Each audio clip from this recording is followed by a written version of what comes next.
I'm going to teach you CIA level behavior profiling techniques. Actually, they're better than the CIA's methods and the FBI's.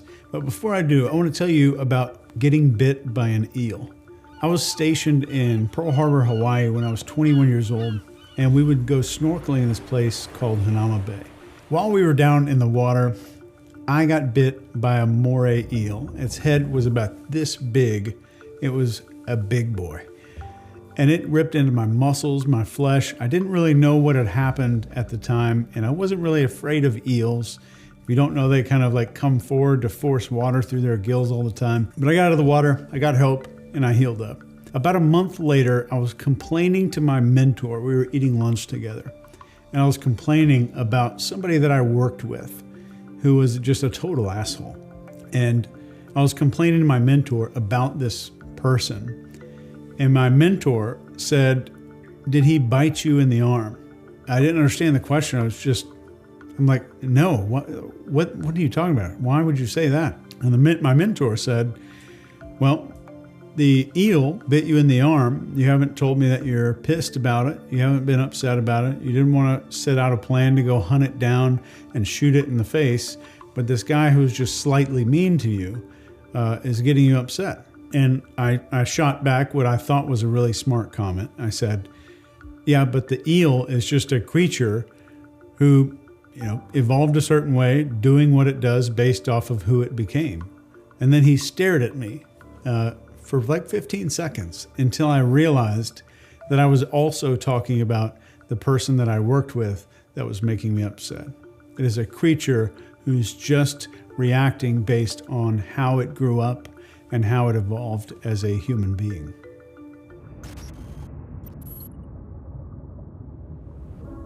So as we're getting started here, I want to introduce you to the 4 laws of behavior. I want you to take these 4 laws and use them to see the world differently and use them to see people differently, including yourself. Law number 1, everybody that you meet is suffering and insecure. Everyone, no matter where in your life, is going through something, some kind of internal suffering, and everyone at some point in time feels a degree of insecurity, no matter what. In today's society, it's easy for us to compare our private lives with somebody's public Instagram reel and really start getting into that comparison mode that we already talked about was a disaster for persuasion, influence, and authority. So law number 2 is everyone wears a mask. And what I mean by this is every one of us has some kind of a persona that we put on. We have a way that we want to be perceived by the world around us. So we wear some kind of a mask, no matter who it is. I don't care if it's the Dalai Lama. Everybody has some kind of a mask that they put on to the world. We have a way that we want to be perceived by other people. Law number 3 is everyone pretends not to wear a mask. And even if we're not pretending that we're not wearing a mask, maybe we're just completely unconscious of that mask. We're not aware of it. So we go about life acting as though or acting as if we're not putting on a persona. We're not putting on a social mask, and we don't have a secret desire to be perceived a certain way. The secret is everyone feels like that. And I train celebrities, I train intelligence operatives. No matter how badass they are, they all have that mask, and they all either pretend to not wear it or they're unaware that they are wearing that mask. Law number 4 is everyone you will ever meet is a product of childhood suffering and reward. You already learned about this when we talked about the FATE model, in the E part of the FATE model, which stands for emotion and behavioral patterns. These behavioral patterns are what we did from the ages of around 6 to 13. What is it that we had to do to get reward or affection or love from our parents? And what is it we had to do to avoid some kind of punishment? Or if we had something bad happen to us, How do we avoid that happening again? And people develop different strategies for getting away from stressful situations. And people have different strategies for earning rewards because we seek different things from other people. So keep this in mind as we're moving through this section. Next, I'm going to give you 4 lenses to see the world through differently. I want you to imagine you are standing in line at the grocery store and someone deliberately cuts in front of you in line. These 4 lenses are the 4 ways that you can potentially see other people, especially in situations where there's conflict or stress like this. So lens number 1 is the lowest level of seeing other people, and this is broken.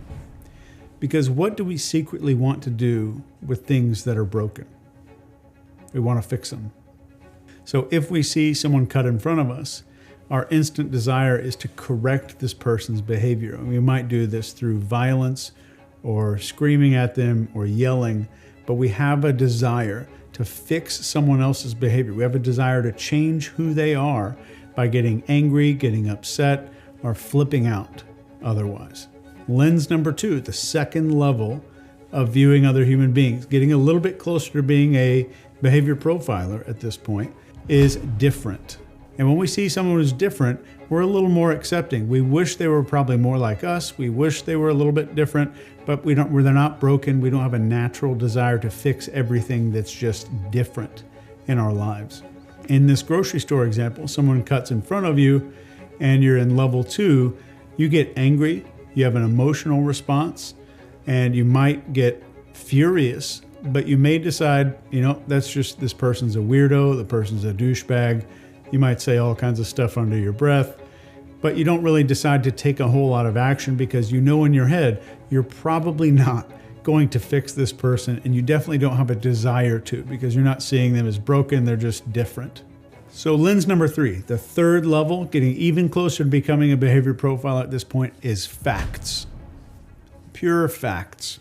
So here's a way to see that.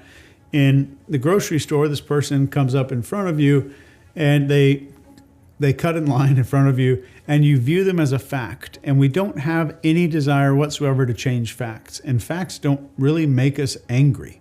Think about the last time you were upset with a hurricane or a tornado. No one gets mad at the actual thing. We might get mad at the after effects or things like that, but we're not directly mad at the thing that is an unchangeable fact. And here's a little secret about anger. Every single ounce of anger carries another ounce of a concealed desire to change something. But the moment you get to level 3 and you're seeing things as facts, you're in a whole different universe now because you don't have a desire to change everything. And some people feel like they need to sort the entire world out around them, which is stupid. Let's move up one level to the final level of 4, lens number 4. This lens is called reasons. So now at the level of a behavior profiler, at the level of an operative, that person cuts in front of you in line, and now you're seeing that person through the 4 laws of behavior first, and now you're seeing them as a product of childhood suffering and reward. They're probably taking this aggressive action. They're probably doing this aggressive thing because of who they were growing up, because of a horrible childhood, because they got bullied, because something happened to them in their younger years and they feel like they need to reassert control or reassert some kind of dominance in their life. And typically when you see people, especially in situations like this, somewhere way off in their life, maybe their marriage or their children, they have a deep-seated feeling that they are losing control. They are feeling out of control and it's seeping into every aspect of their life. So the moment that they see an opportunity to grab some kind of control and to really take control of a situation or maybe take over, that's the moment that they take. And it looks like they just made this one decision and it's all about you if you're at level 1 or level 2. But once you get to level 3 and 4, you're realizing it has nothing to do with you. So if you're level 3 or 4 and somebody asks, like, why does that guy lie so much? A level 3, level 4 person might just say, well, he's a liar. That's what liars are supposed to do. They're supposed to lie. That's what liars do. They'll just explain the behavior because it's a fact. The person becomes a fact instead of something that needs fixing or something that needs some kind of emotional response. This alone, I hope you start practicing on a very, very regular basis because it has the capacity to completely change your life.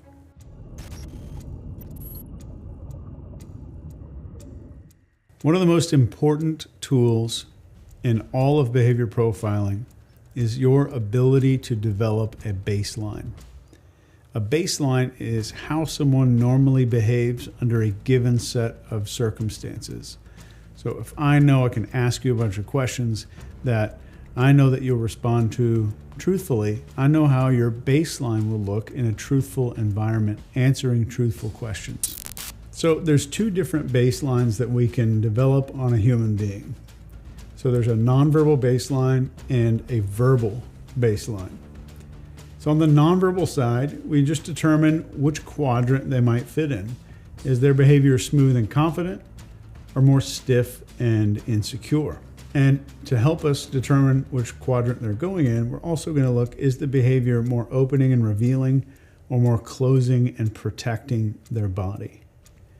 So if I'm seeing someone who is smooth and confident, but their behaviors are a little bit closed, but they're still kind of smooth, they might be in the upper right part of the nonverbal baseline quadrant. On the verbal side, we're going to determine whether or not their language, the way they use words and what they're speaking about specifically, given the context, is either revealing and pretty open or concealing and kind of closed off.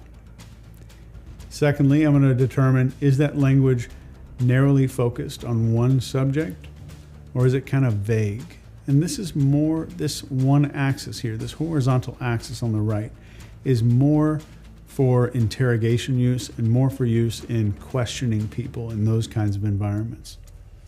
But I wanted you to at least have this tool so you know where a baseline is. So if someone suddenly in the middle of a conversation jumps to a brand new quadrant, now you know you've got some work to do. You've got a red flag, you've got something with that behavior, even without studying any body language or any behavior profiling. If you just were able to place people in these two quadrants, you would be wildly more successful than most of the body language experts that are out there online. Because most people who claim to be experts in body language follow a checklist of nonverbal behaviors, which is a recipe for disaster. Change detection is what this business is all about. Learning how to profile human behavior is about understanding change. The moment you can place somebody in one of these quadrants, you'll automatically know when they leap out of that quadrant into another one, and you'll know where your red flag areas are in seconds. So now that we're talking about changes in behavior, where do we spend most of our time in conversation looking while we're talking to other people? It's making eye contact. So one of the most instantly readable and most accurate nonverbal signals of stress or relaxation is someone's blink rate. And when we say blink rate, this just means how often or how regularly a person is blinking. The average blink rate in conversation is around 15 blinks per minute. When someone is extremely stressed out, their blink rate can be upwards of 80 per minute. And when somebody is really focused and relaxed, the blink rate can drop down to like a 3 or a 4 per minute. So to give you an example of this, the last time you watched something that was really captivating on television and something had all of your focus, your blink rate was probably really low because that movie, that book, or that conversation had all of your focus. In stressful times in your life, your blink rate was probably well above 50, somewhere between 50 and 80. The cool thing about this is, from about 30 feet away, you can read someone's blink rate relatively quickly. And I'm not asking you to count how many times per minute somebody's blinking, which you can, but it's a little bit exhausting if you want to get good at that. But here's the quick way to hack this trick. When you start a conversation, I want you just to ask yourself, is this person's blink rate fast, normal looking, or slow? Okay, you can probably answer that for yourself. So your next job is in seeing changes to that person's blink rate specifically. Since you're in the job of influence and persuasion, your goal would be to manufacture or create a low blink rate in the people that you deal with and people that you speak to. So if you see blink rate start to go up, you know that stress is increasing. And this is the time you may need to change the topic, pay someone a compliment, ask them a question about themselves, or maybe take a step back and ask them something else so the subject gets changed. But either way, blink rate indicates stress. So if I'm in sales and a person's subconsciously or covertly disagreeing with me, I'm going to see that blink rate spike up really briefly, and it's very easy to see because we're already making eye contact. So let this blink rate technique become your new superpower because it works everywhere. There's no limitation to its use, and no matter what culture you find yourself in, this applies.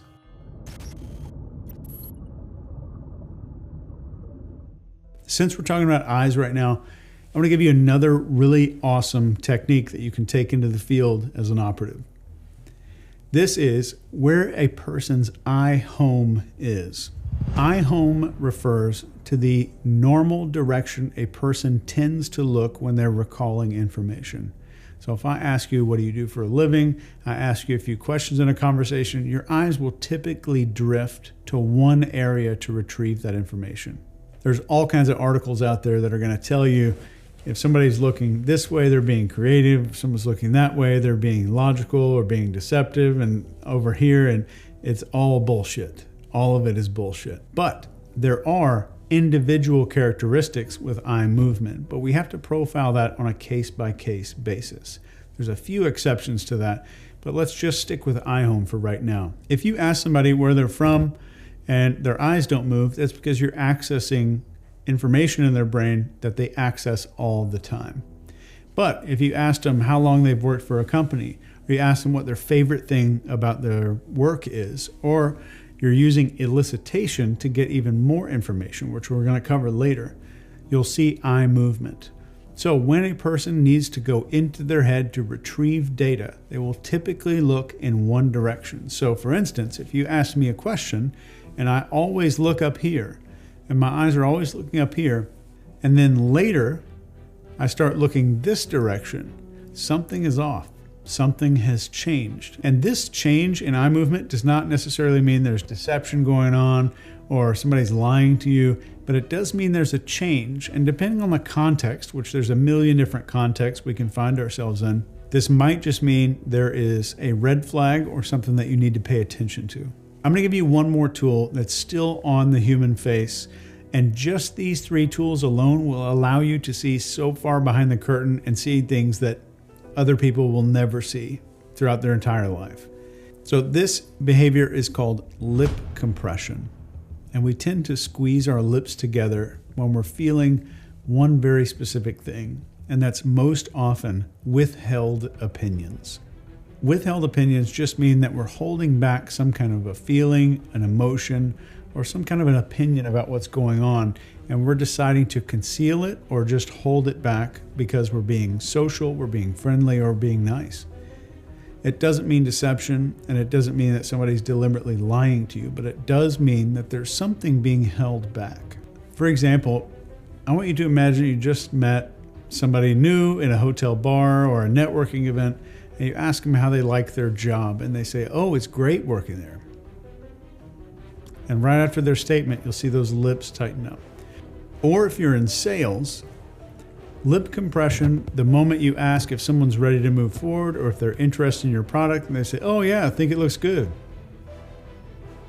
So this is a low stress environment, but you're still seeing this behavior of lip compression, which means not deception, not a whole lot of stress or anything, but they are withholding something there. So it does mean that you've got some work to do.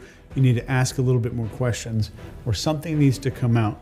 It doesn't mean it's necessarily deceptive or anything even remotely like that, but it does mean something's happening. It means something changed, and most likely something is being held back. Maybe you need to find out what this is. Maybe you need to ask some better questions, or you need to do some kind of objection handling based on the context that you're in. One final thing I'm going to challenge you with this week, and I want you to try this as soon as you possibly can, is profiling adjectives.